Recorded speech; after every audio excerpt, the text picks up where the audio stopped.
I don't know that I would consider myself an atheist activist anymore. Or would you say that you think there is no God? Yeah, that's actually really difficult. Calling them irrational and just flatly delusional in a the God delusion kind of way is not me anymore. Do you wish that Christianity were true? This episode of the Cosmic Skeptic podcast is brought to you by you. To support the podcast, please visit patreon.com/CosmicSkeptic.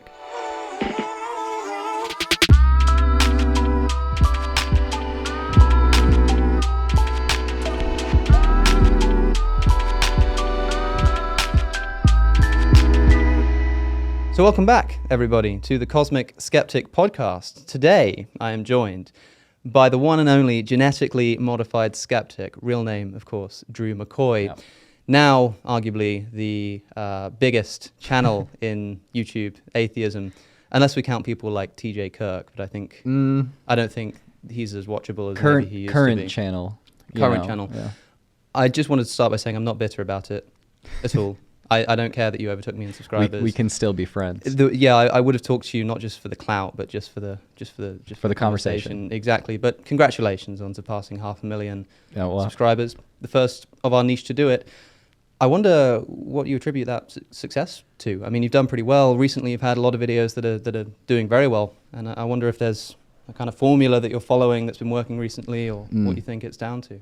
Oh, I would say the number one thing is that I purposely attempt to do quite the opposite of what I think the majority of atheist YouTubers did before about 2017 or so. There are tons of other atheist YouTubers who have done what you and I have done, which is try to stick to the issues, try to stick to a kind and compassionate way of speaking, but not necessarily pulling punches in our arguments. I think before there was a lot of outrage baiting, and there still is, but I think that outrage baiting and demeaning people that atheists have been hurt by in the US primarily was the primary goal with atheist content for so long. The fact that I try to do the exact opposite of that really means that I'm reaching a market that has been underserved. And what is the goal of the channel? A lot of people compare us. We're in a very similar niche. Some people even confuse us for each other. Yeah. This is probably the first time that they've seen real hard evidence that we are not in fact the same person. Although the camera angles, we're only seeing one at a time. It's very easy to edit this kind of thing, but hopefully we can quell those rumors.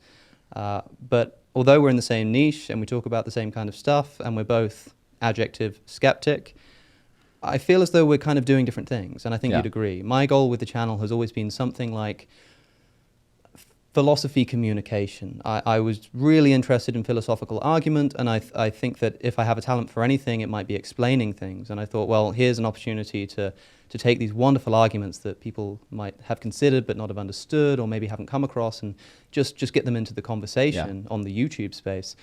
But you strike me as someone who that's not your goal. We were talking about this earlier, and you said that this isn't really the kind of thing that you're going for with your channel. Yeah, I mean, I touch on things like that. Obviously, I give arguments and I delve into philosophy and science and psychology, but I think I'm dealing with the aftermath of people having these conversations with those with whom they disagree strongly. You may deal with the philosophical, I deal with the relational. And so while we're still talking about similar topics, where our titles and our thumbnails may be very similar, I'm trying to speak to the people and the emotions they may have surrounding this topic and deal with that maybe primarily. Are you trying to, if somebody lands on your channel, are you envisioning them watching your content and through it maybe becoming an atheist? Is it the kind of content that's supposed to do that for people, or is it content that's made for people who are already atheists? I think that it has to do with, I don't really want to make atheist converts. I want to provide a space where people can think complexly without feeling like if they come to a conclusion on whatever side, that they will be socially punished for doing that. You once described yourself in your Twitter bio, I'm not sure if you still do, I haven't checked, as an atheist activist. Is that still in there? It's not in there anymore. It was before. Yeah. I wanted to ask you, what is an atheist activist, and how are you defining atheism here? Oh, yeah, That's a really hard one, actually. I don't know that I would consider myself an atheist activist anymore. The reason that is I used to think that creating a community surrounding the term atheism, however you define it, was a place where when people come out of religion, they can land there. This community surrounding the atheist label can help you rebuild your life, escape those social consequences that you may have incurred from leaving religion. The atheist community was supposed to be something that helps people turn over a new leaf and do better. I'm not so sure if organizing around the label atheism or atheist is really the most effective way of doing that. I'm not involved in any kind of nonprofits or organizations anymore. I think very highly of the Recovering from Religion Foundation and Freedom from Religion Foundation, but I'm not actually involved in promoting those necessarily. I'll send people there if they need those resources, but I'm not on the board of any nonprofits anymore. I'm just flying solo, and there's a lot of different reasons for that, but a big part of it is I'm not trying to build a community surrounding the label atheist as if atheist is some moral good. I think it's completely neutral. But I would imagine you would still call yourself an atheist. Yeah. What do you mean by atheist there? Are you taking the kind of lack of belief view here? Or would you say that you think there is no God? Yeah, that's actually really difficult. If I was going to define myself in philosophical terms, I think to be the most cautious, I would say that I'm agnostic. I'm a temporal agnostic. I don't know that we can determine whether there are gods at this time. Yeah, there are two different forms of agnosticism that are often put forward. One is that, well, the question can be known. You can form a reasonable belief either way. It's just that I haven't done so I'm an agnostic. There's another kind of agnostic who says that, well, we just can't know. It's not just that I don't know, but that we can't know, that we can't even really come to meaningfully believe strongly either way, reasonably. Are you making that kind of second claim that you think it's something that really is sort of unknowable in principle? Yeah, as far as I know, it's not knowable in principle. I'm open to having that idea overturned, but that's where I would fall. As far as calling myself an actual atheist, though, it's really just practical. It's not that I am trying to claim that I believe or know that there are no gods. It's just that if you call yourself an agnostic in Texas, people will be like, okay, so you're on the fence about whether or not Christianity is real.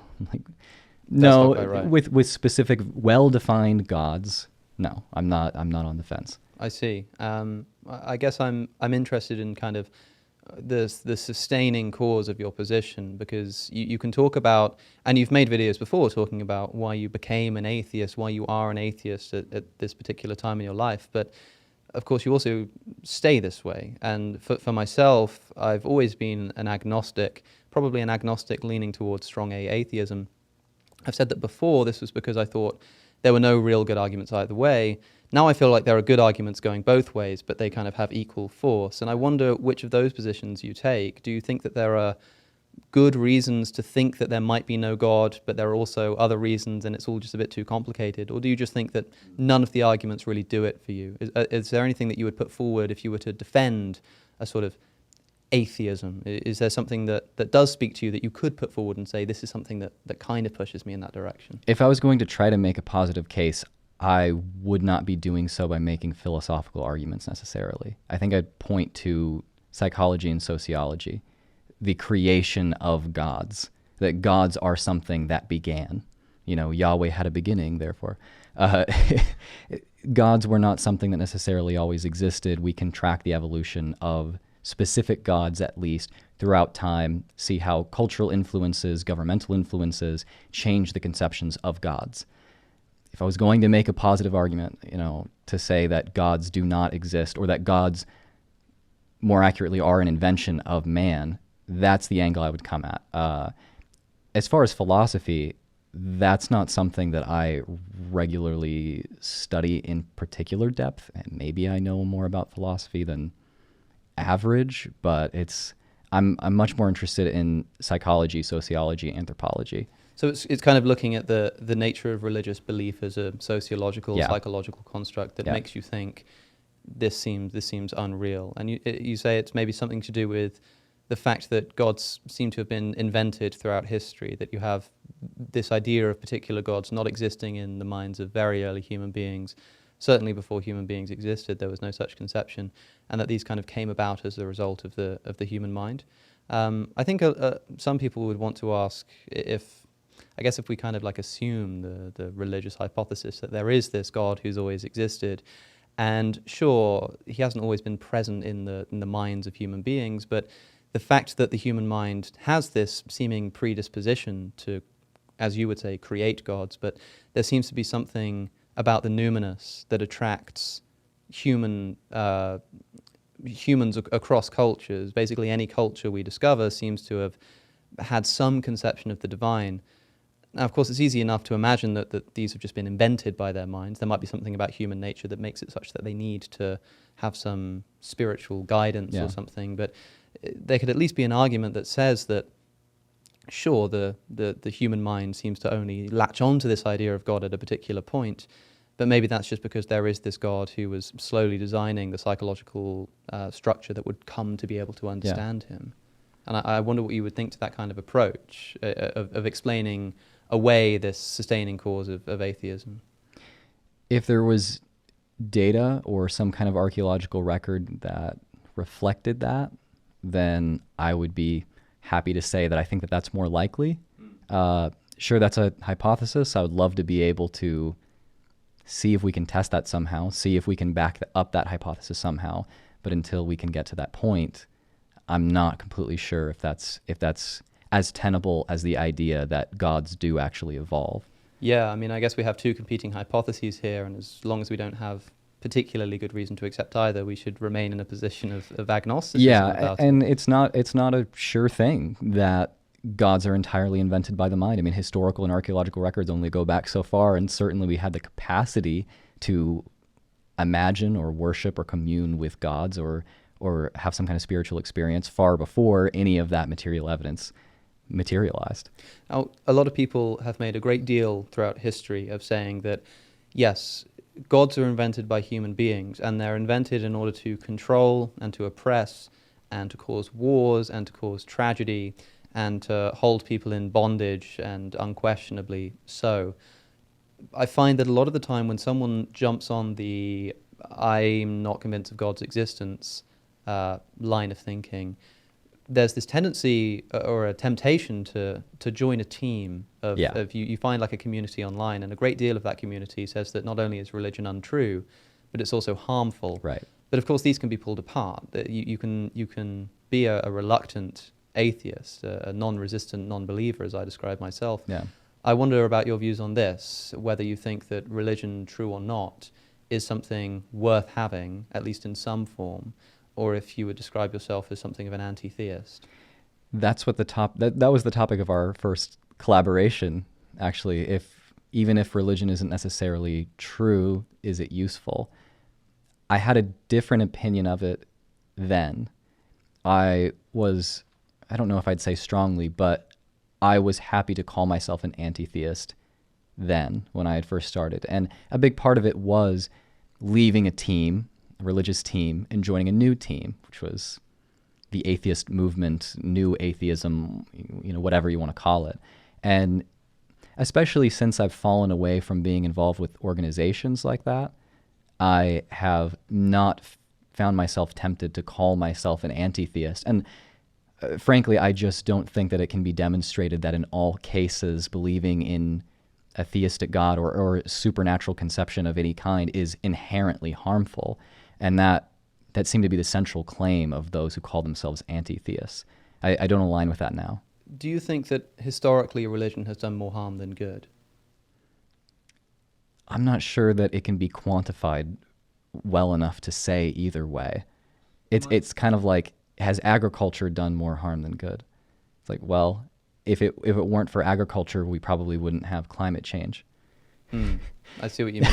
Well, it's an impossible question to answer, in my view, and I'm glad to hear you say that, actually, because I guess we both probably would used to have been of a disposition to say that it has done more harm than good. Yeah. I probably would have said so quite confidently, and now I don't know if it's done more good than harm, but at the very least I think I must remain agnostic on the question. Yeah. to me, saying religion is bad is like saying politics is bad. Politics has caused so many wars, and it drives families apart, and it makes friends fall out, and it makes people excommunicate each other. It's all terrible, and it's just this construct of the human mind that's used to control and oppress. Yes, politics does that, but it doesn't kind of follow from this strangely vague notion, politics is bad, that there isn't at least one legitimate political view. Most people are not apolitical, and even those who are very strongly politically engaged, if you ask them, is politics a good thing, they'd say no. And so I think that if we look at religious history, if you're a Christian, for example, the majority of people on planet Earth are not Christian. But the majority of people on planet Earth are religious to some degree, and so even a Christian could say, yeah, religion is bad, if by religion we encompass anybody who is nominally religious, but that doesn't exclude the idea of certain religious ideas being actually beneficial, even necessary to human spiritual growth or something like this. I want to take something specific. Christianity is the religion that you and I have a history with. Do you wish that Christianity were true? Is it something that you would be glad to be proved to you? Would you be glad to have it proved to you? I think it would be really exciting if it was proved, just to have the massive metaphysical baggage that Christianity has to be proved true would be extremely exciting. I mean, it'd be the revelation of a lifetime for me, absolutely.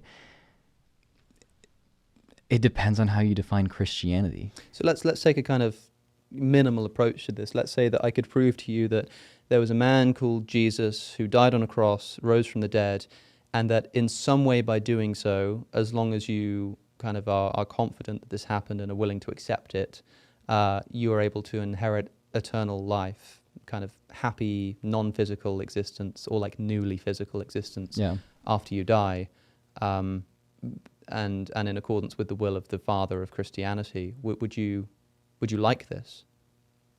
Is hell involved? Are there eternal punishments? Let's say yes. Let's try out a few different ideas. I imagine the reason you ask that is because something about there being a hell would put you off wanting it to be true. Is that because you're worried about going there yourself, or because you're worried about people that you love and care about going there? It has more to do with, at least the Christianity that I came from said that the vast majority of people who had ever existed and will exist in the future will end up there. So as far as I understand suffering, as far as how I think of morality, grounding it in conscious suffering, I would say no, I wouldn't want that to be true, because I wouldn't want the vast majority of people to suffer. If we're talking about a version of Christianity where there is no hell, which there are plenty of permutations of Christianity where that is the case, then sure, yeah, if it would result in more pleasure, more happiness, more euphoria, then sure. At the same time, though, I think a lot of Christians don't necessarily think of Christianity as just, it's good to experience pleasure and it's bad to experience pain and hell. Ultimately, no matter what happens, it is justified because God justifies it. Doesn't matter if you can make a logical case for that. Doesn't matter if it makes any sense to you at all. It matters whether or not God is as we conceive him to be, as being completely and perfectly morally just at all times, regardless of what happens. So if I'm granting that Christianity is true, am I granting that no matter what the spread is for how people are suffering, that's good? I think you would have to grant that if there is a hell and there are people in it, they deserve to be there in some very real sense. Of course, it's troubling to imagine people that we love and care about being in this place of torment. Yeah. But if Christianity were true, and it was somehow just true that the people in hell deserve to be there, I guess it kind of complicates the question. It's difficult to know what it is to wish that were true. Well, I certainly wish that people get what they deserve, right? And so I guess trivially, if somebody genuinely deserves anything, then I wish that they get it in that respect. I guess the problem would be trying to defend a view where people do deserve that kind of thing. Yeah. Sinning against an infinite creator, bringing upon yourself an infinite punishment. I tend to think that if I were a Christian, I'd be an annihilationist. I would think that hell is basically separation from God. The wages of sin is death. And so, if you don't have your sin washed from you, you die. I think there's an interesting philosophical approach as well to that, which is that if you take like a contingency argument, that God is the ground of being itself, nothing can exist without God sustaining it in existence, Yeah. then if you choose to kind of separate yourself from God or not accept a life with God, you separate yourself from being, you separate yourself from existence, because God is the sustainer of all being. Yeah. And so this idea of hell as separation from God, I think thought about in those terms makes me more inclined to an annihilationist position. If that were what was going on, if it were everybody who doesn't meaningfully follow the will of the Father dies and is annihilated from existence. But if you want it, there's this offer to you, Drew, to throw yourself upon another human being's sacrifice on your behalf, and you get to inherit eternal glory. Is this something that you want to be true? That's quite enticing. It seems like I already think right now that everyone will be annihilated regardless of their deeds. And if some people are not and receive something that they would be quite happy to experience for all eternity, then sure. So do you That'd be see great. much of your work as being engaged in sort of taking an approach to the dialectic in the back of your mind, thinking that this might actually talk me into being religious again? Or are you making sort of more like social commentaries, trying to create a space for atheists? Is it because that kind of stuff, it doesn't seem to be engaged in the question of the truth of religion as much, but do you have that kind of driving you, this kind of sense of like, I'd like to do things that if I'm wrong, I want to find out about it? Yeah, it's actually something I'm conflicted about. I don't want my channel to just be polemics against Christianity or just necessarily an investigation of whether or not that is true. I think there are people on both sides that do that well and better than I ever could. You being one of them. So, You're making me blush now, Drew. You're too kind.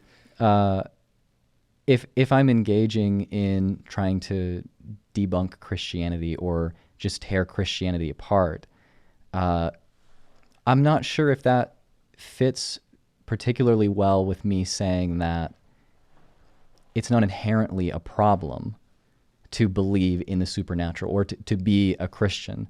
I think it depends entirely how you define it, how that affects your practice. It potentially could be very harmful to be Christian, and I think that I can point to cases where it is harmful for other people, or sometimes for the individual practicing.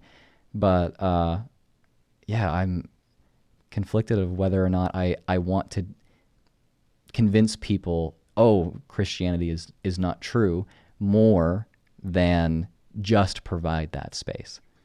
There's an interesting question here that I want to ask as a follow-up there, about sort of whether we want to be telling people that Christianity is false, or at least that we think it's false. Because, of course, this is famously quite meaningful to a lot of people, their Christian faith.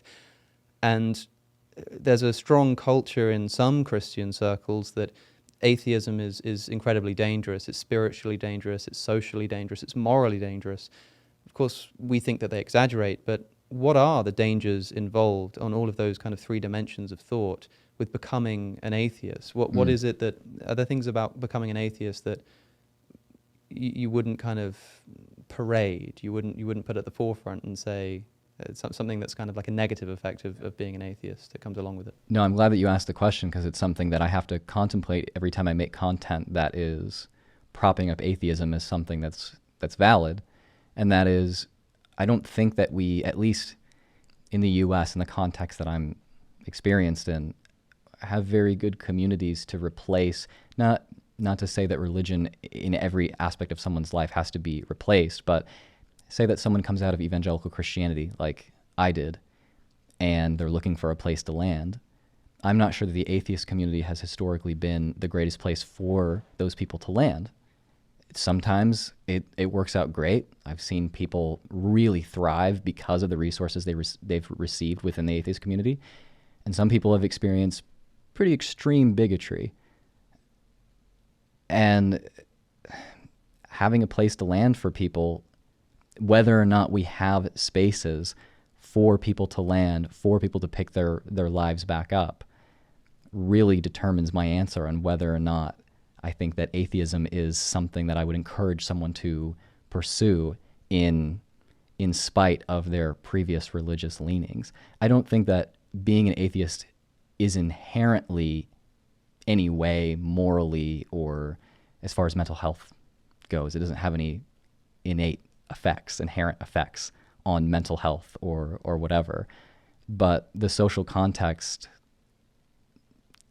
is pretty heavy, at least in the U.S. You don't have places to pick your life back up, and it's something that seriously troubles me. I'd like to create that, but I don't really know how to do it either. What about what might be called something like spiritual health, which I guess is not quite synonymous with mental health? Something about the idea of atheism rationally entailing nihilism. The idea that if you don't have some kind of objective grounding of being, that if everything's just kind of an accident, you get a lot of people want to say you get a kind of moral nihilism. There's nothing to ground ethics, but also the idea of purpose, that there's nothing for which you exist ultimately, except as an accident. It seems to me that there's a strong case that can be made that if you throw off this objectivity, this necessity, this creative power, you end up void of these kinds of things. I wonder what you think about that. Does atheism, to you, entail nihilism? I don't think so. And I think the reason why is that I would say that spiritual health that you're talking about has to do with your relation to a moral community more than it has to do with your specific position. I mean, there are Buddhists that are in strong, very enmeshed and supportive religious communities or moral communities, but they are atheists. They may not necessarily think there is some inherent meaning to being, and they may even want to escape being altogether. But because they have that enmeshed moral community, they feel the kind of meaning they need in order to feel that spiritual health. As somebody who's trying to create a space for people who become convinced that there is no God, or become unconvinced that there is one, let's say, creating a space for such people to feel happiness and safety and meaning, would you have any advice to somebody who says to you, I've become convinced, maybe through philosophical argument, maybe they've been watching that CosmicSkeptic, they think maybe actually I'm not sure about this whole religion thing, I'm not even sure about the whole God thing, and I'm in a moral community of people who get by, they seem to have moral intuitions that they follow. Maybe it's just a secular culture in which people just have a sense of ethics, but they kind of see through it. They think, all I'm seeing around me are highly evolved apes who are mimetically evolved to take pleasure in altruism, even if they don't recognize it as such. And they just see through it all and say, without some kind of guiding principle that exists outside of myself, without a mind that exists outside of the human mind, I just cannot see any reason to be getting out of bed in the morning. I can't see any reason to be trying to act morally where the morals don't align with what I just happen to want to do. And this might not be a problem because maybe their desires do actually just happen to line up with the public morality most of the time. They don't want to murder people. They don't want to lie to people. They don't want to cheat. But they recognize that that's just something they don't want to do. They feel that like there's no moral import there. And they think that because of the fact that this God has been stripped from their worldview, would you say to them something like, well, you're correct, but, or would you say something more like, you're incorrect and here's why? And what advice would you give to such a person? If the person still has the moral inclinations to live their life in a way which doesn't negatively affect them or society, do I need to give them advice? Well, this is where I talk about the spiritual health, because they could find themselves, well, they want to avoid committing crimes, they want to avoid murdering, they want to avoid cheating, but they see themselves as just kind of following their desires. They see themselves as just chasing after the wind, They see it all as, they're happy to engage in it, but much like Kohelet, they kind of chase after pleasures, they deny their eyes and ears no pleasures that they desire, but upon looking at the work of their hands. They see it all as just meaningless. It's like it's not quite sadness. It's not depression. It's more just this sigh of there's nothing to this. And it upsets them, not in such a way that they're going to start like acting out. They're not just suddenly going to start going against their desires and start murdering people, but they start to feel like a kind of biological machine, just programmed to go through the motions, and it fills them with a sense of nihilism. So you don't need to intervene in the sense of there's like a problem because they're about to go around harming themselves or harming other people, but just that there's something inside of them, there's this lack of spirituality that they used to have, which is making them feel nihilistic. I mean, can you relate to that? Do you think that it's irrational? Do you think it makes sense? And do you think there's anything someone can do to get out of it that doesn't just seem like trying to talk themselves out of it for the sake of it?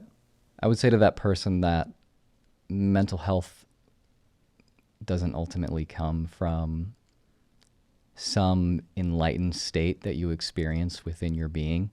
It comes from your relationships to other people and, honestly, your daily routine. And I think that happiness comes from between, not from within. Yeah, I mean, I'm thinking of somebody who thinks to themselves, let's say you're kind of in this nihilistic rut, and somebody says to you, well, did you know that if you were to start eating breakfast at a regular time every morning, waking up at the same time, getting exercise in, making sure you get outside, you'll feel a lot happier? And they said to you, well, the problem to me isn't the happiness. I know full well that I could do that. The problem to me is that whether I'm happy or sad seems to be of no consequence. It's a very kind of specific kind of despair and trouble that a person goes through, because it's not quite wanting to be happy, but recognizing a kind of indifference towards happiness and an ultimate meaningless in being happy. Yeah. And so they know full well that they can make themselves feel a bit happier by running through these motions, but they see it all as hevel. Do you, I mean, is this something you've ever experienced at any point, being an atheist? Yeah, absolutely. It's something I've experienced. And I can only speak for myself, but for me, that experience was missing something that I once had, that I had come to rely on. This piece of technology, basically, that I was using in order to help myself get through things emotionally. I missed that when I stopped engaging in that, or when I stopped believing it. And it was really difficult. But the longer I went without it, the more the skills that I developed in maintaining my own mental health filled in that gap. And maybe you could say that there's still a gap there. I don't know if it's completely filled in or not. I haven't had any moments of really intense despair in quite a long time now.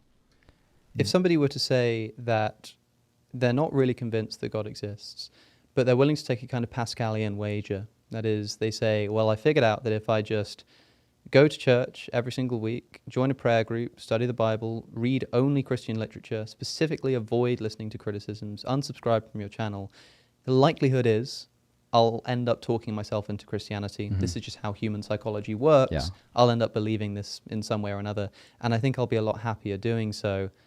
But in this position, before I take this step, I know that I'm essentially fooling myself, but at that point it won't matter because I'll just be convinced that it's true. And I'm about to do this. I'm about to just fool myself into believing something that I don't think is true for the sake of my own spiritual well-being. How would you react? I don't think I would scorn them in the way that some people might expect when I've advocated for skepticism and more rationalism in the past. I would understand why they would want to do that, and I don't think it would necessarily be a harmful thing for them to do. For some people, that might be the optimum existence. That might be good for some people. For me, I don't feel like it is, but I can't speak for other people. It would be difficult to warn such a person of the moral pitfalls of putting on the blindfold, of engaging morally and getting your moral understanding from something that assumes the supernatural. It would be really difficult to warn them of how they may hurt other people in doing so. It sounds like in that scenario that I wouldn't necessarily be able to warn them off of it. So practically speaking, what I would say is I think that danger and extremism, harming your outgroup, often comes from having a seriously insulated existence. You're only engaging with people who confirm your biases. You're not engaging with people who challenge you, both morally and cognitively, logically, however you want to put it.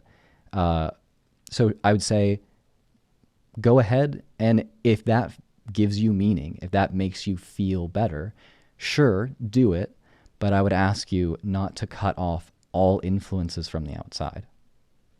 I wonder how you react in real life situations. I do philosophy. I'm kind of a philosophy enthusiast. I like having arguments, but I'm on the practical side. It's difficult to know when to bring this stuff up, when to discuss this with people, when to sort of advise people that you think they might be going wrong, relative to the harmfulness of their beliefs as you perceive them. On the plane over to Austin from Houston, it was about a half-hour plane. It was very short, but there was a woman next to me looked like she was trying to go to sleep. So I tapped her and said, if you like, you can close the window if you're trying to get to sleep. And she ended up just talking to me, and she told me that she was a Bible teacher in Mexico. I thought, well, that's interesting. I was reading a book on consolation that was looking at the letters of Paul at the time, and we were talking a little bit about the Bible, and it was an edifying conversation. And she said, "Oh, well, I've got this website. We have this website you should go and check out. It's jw.org." And I didn't really know what to say. Yeah. Because running through my mind are the thoughts of the friends that I have who have been excommunicated by their family, the people who have died because they're refused blood transfusions. This is just flashing through my mind. And we're kind of having a conversation. It's not like just out of the blue. We're talking about, oh, so you're a Jehovah's Witness, because, of course, that's what the website is. Our listeners might not have realized that, but she was a Jehovah's Witness. And they have these beliefs which I consider to be incredibly harmful. And in that situation on that flight, I don't know whether I might be the only person that she has an opportunity to speak to that could maybe plant some seed of doubt. Yeah. Equally, maybe I don't want to kind of try to plant a seed of doubt, but I want to indicate that I'm not all there for it. I might kind of be like, oh yeah, no, I'm not really sure about that. Or whether I should just kind of be like, cool, yeah, I've heard of Jehovah's Witnesses. Yeah. What do you do in that situation? Oh, I've been in that exact same situation before, actually on a plane, but it was coming back from the UK. And I think that what I did in that was to be kind to that person, say, oh yeah, no, I've heard of that. But then tell them about what I do, just not exposing them to what I do in a way of I'm trying to convince them that what I'm doing is great and is better than what they're doing. Just simply exposing them to a different perspective. Because again, I think that extremism often comes from untempered perspectives stemming from an insular moral community with no checks and balances. I don't think that you can argue someone into having major doubts within one plane ride, especially a 30-minute one. Coming back from Heathrow, it was like 9 hours, but maybe I could have done a little bit more.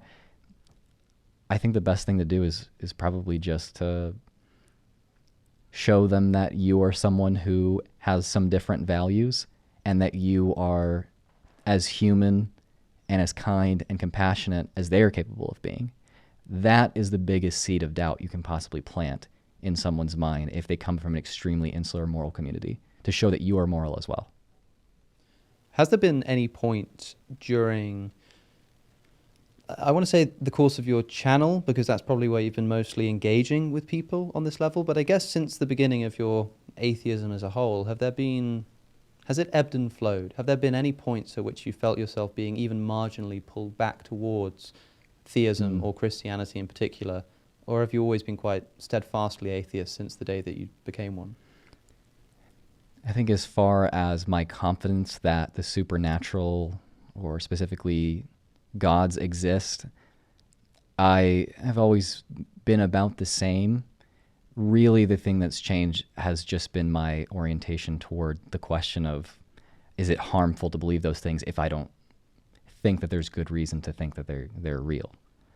So my agnosticism or my atheism hasn't changed much. And in fact, I would say that I think I understand more about the evolution of God, as we were talking about, and that further entrenches me in the, well, I don't think that it can be said that these things definitely are supernatural. It puts me more firmly in the I don't know.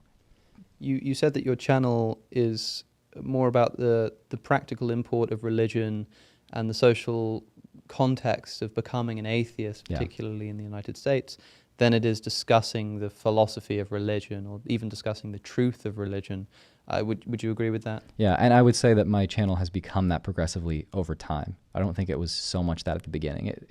There was some of that, some of both, but I think it's become a little bit more about the social context of becoming an atheist, yeah. I wonder if this is something that's true privately as well, as in, do you semi-regularly engage in these arguments? Not in the, because when we're doing it professionally, I suppose, you might engage someone in argument in front of a crowd, or you might be presented with an article that you're expected to respond to in some way. But I think it's very useful to read these philosophical takes and not allow yourself to be in that mindset and just think, let me just read this as a person and see what I actually think.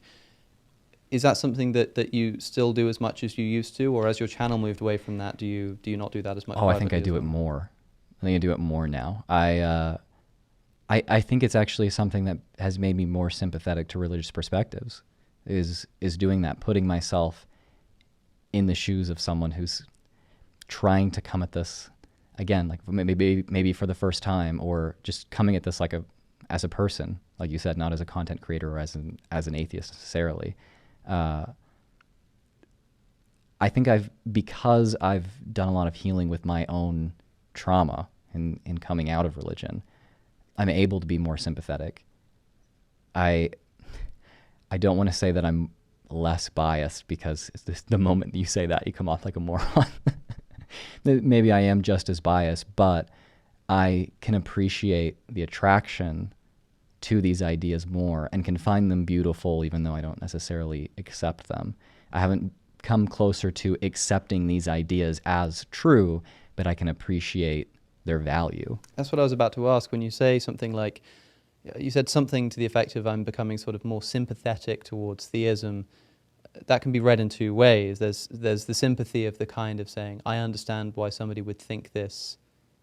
But to me, to say I understand more why someone would think this, I'm more sympathetic to people who believe this, must come from, in some sense, an increase in credence. It must come from something like, oh, well, maybe this is slightly more reasonable than I gave it credit for, and so I understand more why people believe this. So I wonder if you can separate them out in this way. You said that you're more sympathetic towards why people believe, but your credence for God's existence hasn't really increased. How do you square that? There is a bit of that. I do find some arguments, I used to find every single argument completely irrational and, oh, this is completely logically fallacious or whatever. And I don't think that way so much now. Actually, a lot of that has come from just a few good conversations with a polytheist friend of mine, Ocean Keltoy. I'd have to make sure and shout him out, because he has influenced me to take a second and third and fourth look at a lot of these arguments. Maybe that's why I'm more sympathetic to polytheism than monotheism as well. But sure, I find some arguments rational. I think that there are rational ways to come to theistic positions. Do I think that means that they're true necessarily? No. The main way I've become more sympathetic, though, is understanding the psychology of religious belief. That's actually my main interest. You know, people may have seen on my channel that I dive more into religious history and a bit more into religious psychology lately. That is the thing that has really tempered my view. I understand why it seems like the vast majority of people for the last few millennia have come to believe in some kind of theistic conception. When you just talked about speaking to Ocean, giving you a kind of second and third look at particular arguments that you now give slightly more credence to than before. I know that you did this arguments for God tier list before, so you probably already talked about which arguments you sort of find the most compelling and least compelling. But in terms of the change, is there like an example of the kind of thing that someone like Ocean or someone else or anything else in this journey of discovery, is there either a particular argument or like a line of thought or something that's significantly changed since maybe, well, as recent as possible? Yeah. Is there things that have changed in the past few months, the past year, the past 5 years? Are there examples that come to mind? Yeah. I think that I used to call it irrational to base one's belief in God on personal experience. And the reason why I said that is because, I got a degree in psychology, and I was very interested in studying the psychology of religious experiences. And I thought it's just so incredibly obvious that if you have some kind of spiritual experience, it's uncontrolled. You don't know all the factors that are going in there, and the brain is a powerful thing. It can make you experience things that are taking place entirely within your brain, but feel as if they're not. And so I would call arguments from personal experience, or maybe more specifically, someone's belief in gods, irrational or unreasonable, because I knew that the brain could simulate something like that. Now I say that, and maybe it's semantics, but it's not irrational. It's not unreasonable to conclude that gods exist or that you're having a real spiritual experience that's taking place not just entirely in your own brain, if that subject is not something that you're extremely well versed in, and the vast majority of people are not. For me, it might go against certain bits of information that I understand to believe that I'm experiencing or I'm communing with gods when I'm experiencing something spiritual. But for the vast majority of people, that's not the case. At the same time, I'm sure there are many subjective value claims that are going into my understanding of the entire issue of what a spiritual experience is, what that looks like. And so it's not that I think that there is some extremely convincing argument for God, or I've examined, the work of William Lane Craig, and I think it's more convincing than I used to. It's more like I just think that there are different brain states than my own, and I don't think someone's being irrational for coming to a different conclusion if theirs is different than mine. It doesn't mean that I think that they're correct necessarily, but calling them irrational and just flatly delusional in the God delusion kind of way is not me anymore.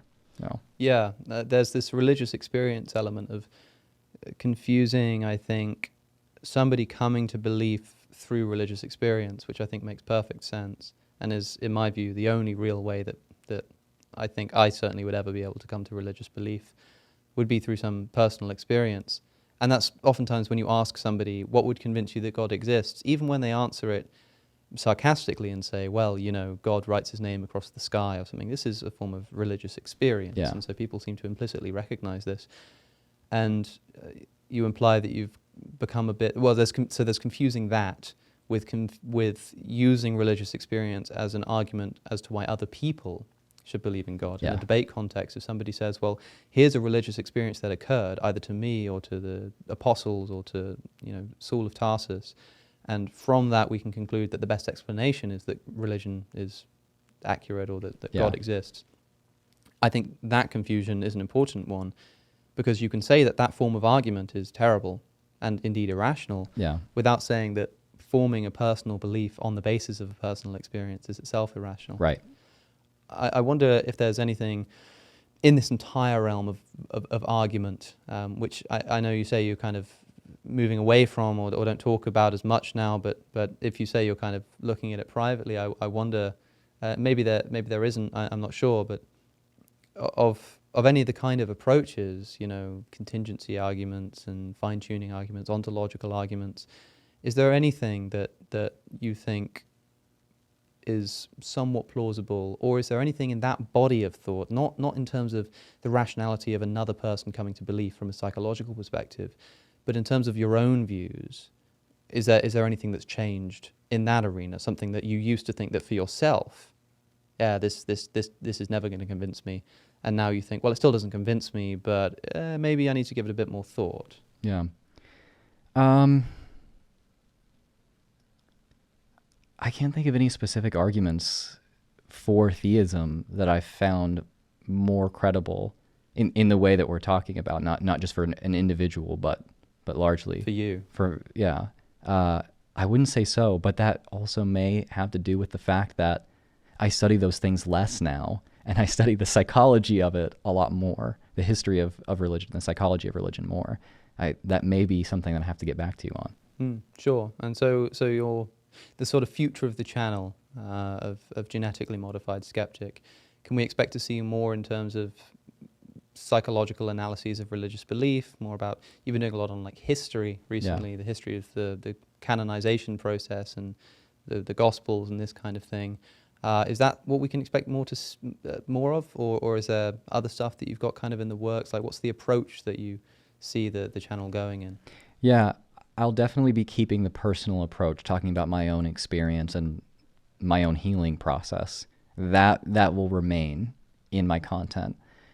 But in speaking about the history of religion, yeah, I hope to ramp that up quite a bit. And a big part of that is not just doing all the writing myself. I've worked with a scholar, Dr. Ian Mills, who is actually a Christian himself, in making religious education videos. So intertwining my personal journey and the narrative of my personal journey with telling stories about religious history and explaining the mechanisms of religious psychology, that's what you should expect. Hopefully I can pull it off in the way that I'm envisioning in my head. Yeah, one can hope. I wonder, because producing the kind of content that's supposed to normalize atheism, as I say, make people feel safe in being an atheist. You encouraged earlier people to make sure that they keep one foot in both camps at least a little bit, to make sure they're not being too insular. Yeah. But of course, for a lot of people, especially if you're religious and questioning and you find a lot of meaning in Christianity, I guess there are two questions that I wanted to put to you. The first is, if somebody says that maybe they're a Christian, but they're something of like a fragile Christian, and they think that if they start exposing themselves to other arguments, it might just undermine their Christianity, but they're incredibly scared. Maybe they've looked a little bit at some of the work of atheists, and they've started to kind of get to them a bit, and they've stopped and they said, I need to be careful here because I might end up as an atheist. They just don't want that for themselves. Yeah. They really, they're terrified.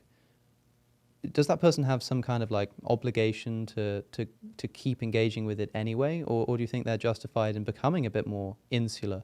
I mean, I guess I'm asking, how far does a person have to go? I mean, you could be a Christian who watches the Atheist Experience every Sunday and say, yeah, I like to keep up to date with the atheist argument. It's like, is that like enough? Is that a bit too surface level? Like, but then you wouldn't be advising people that they haven't done enough until they've like read every entry on the SEP on the relevant argument. It's like, how can you know if you're doing enough?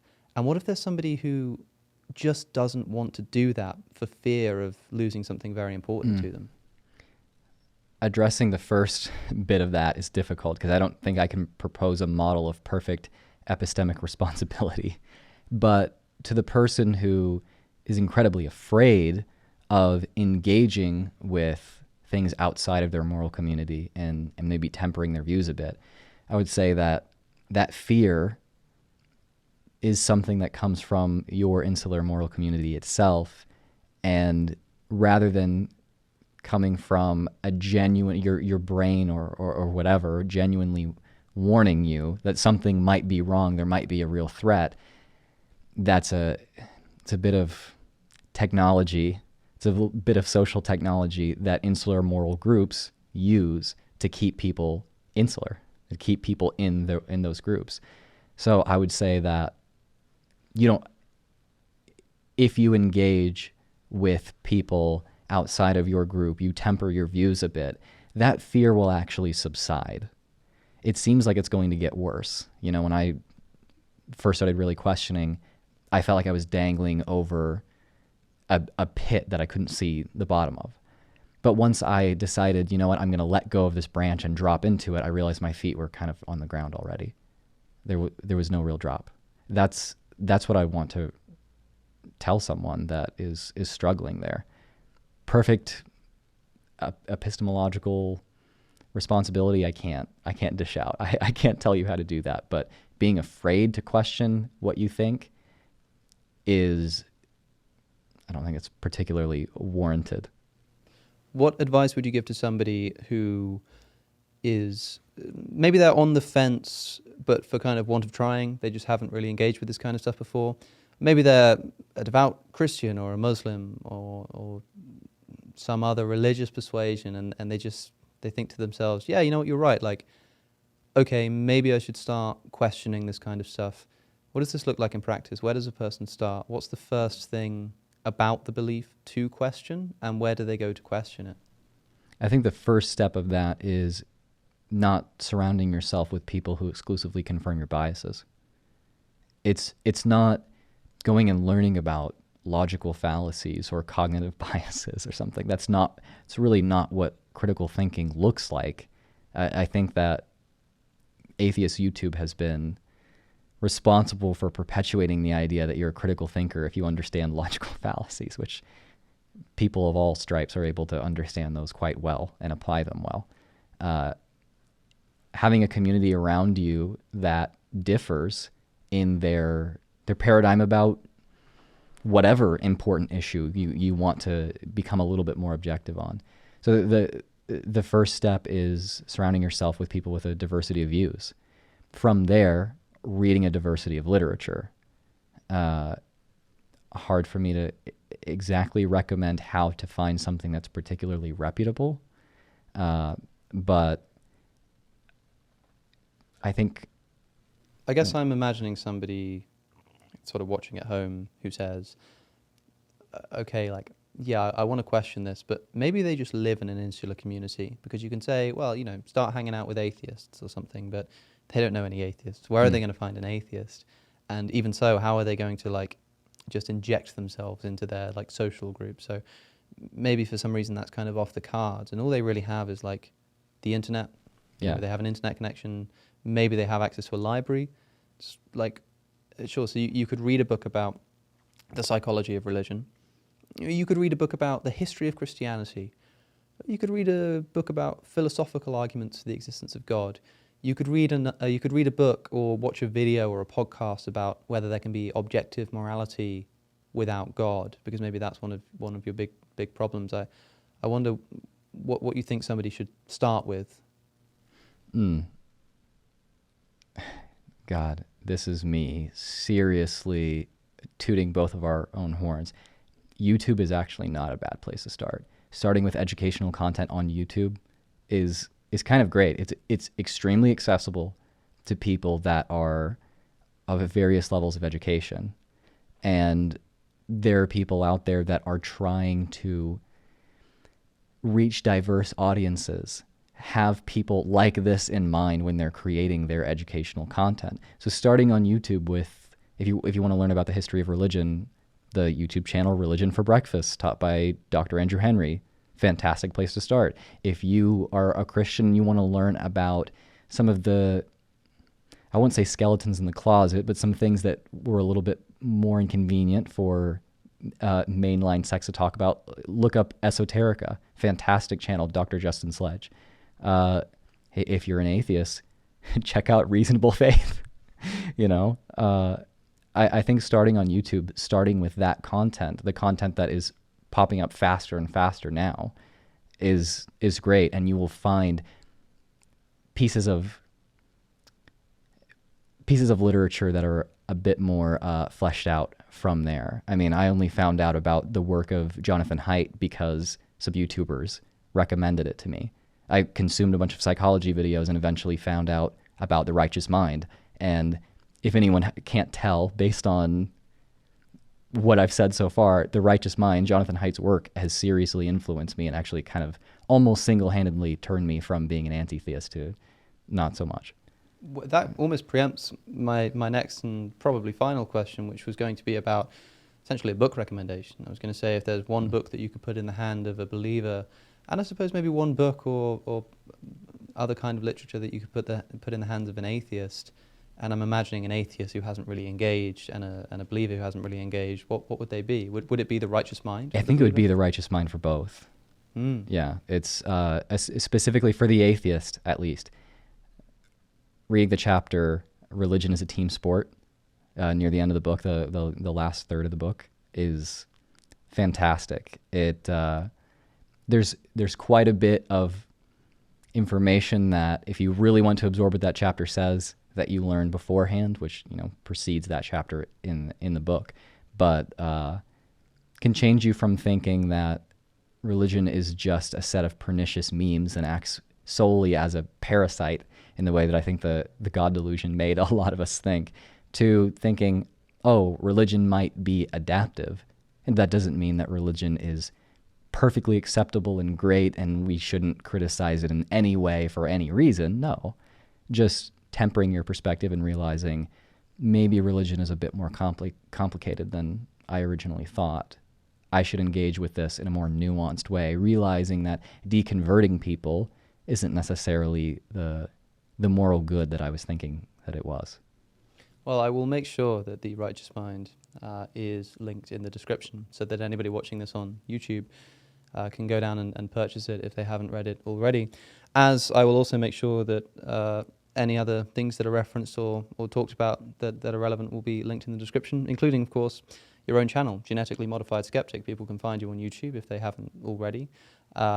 And, of course, other social media accounts, Twitter.